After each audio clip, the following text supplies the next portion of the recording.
À la tribune du Grand Conseil, derrière une vitre teintée, les interprètes travaillent dans l'ombre et avec une grande concentration. Passage au salaire net, on veut lutter contre la pauvreté. Elles se relayent toutes les 30 minutes pour reproduire les débats du suisse-allemand au français et du français au suisse-allemand. Un travail qui requiert une grande préparation en amont. Elles doivent parcourir et maîtriser les 1400 pages de documents à disposition pour cette session d'hiver. Si vous vous préparez, ce qui va être dit ne viendra pas comme une surprise. Et vous saurez dans quelle direction vont les avis. En général, même pour des questions très techniques, il n'y a que 10 à 15 termes techniques. Pour moi, la difficulté, c'est plutôt de rendre le message, puisque ce sont des discussions politiques, de manière aussi fidèle que possible. Ce matin, c'est un dossier technique qui est à l'ordre du jour, les finances du canton. Pour utiliser le service de traduction, c'est une simple oreillette branchée devant chaque siège.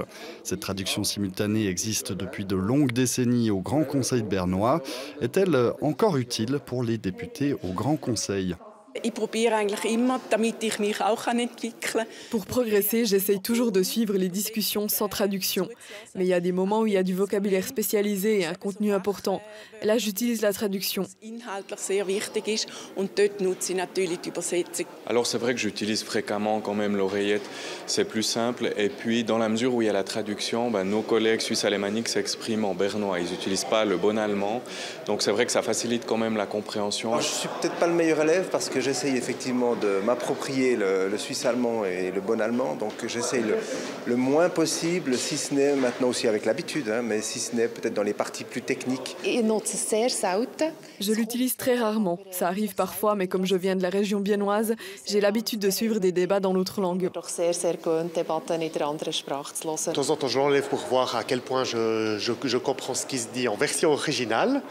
Donc, dans la plupart des cas, je comprends quand même assez bien en allemand, mieux que ce que je pense, mais aussi par respect pour les traductrices qui font un travail exemplaire, j'aime bien la mettre. Depuis leur cabine, les interprètes constatent que peu d'élus l'utilisent.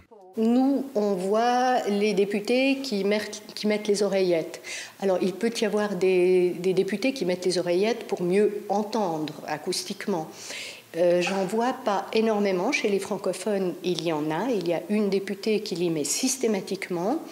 Chez les germanophones, nous déplorons un peu que certains députés ne comprennent probablement, ou peut-être, pas très bien le français, et pourtant ils ne font pas souvent appel au service des interprètes. C'est dommage.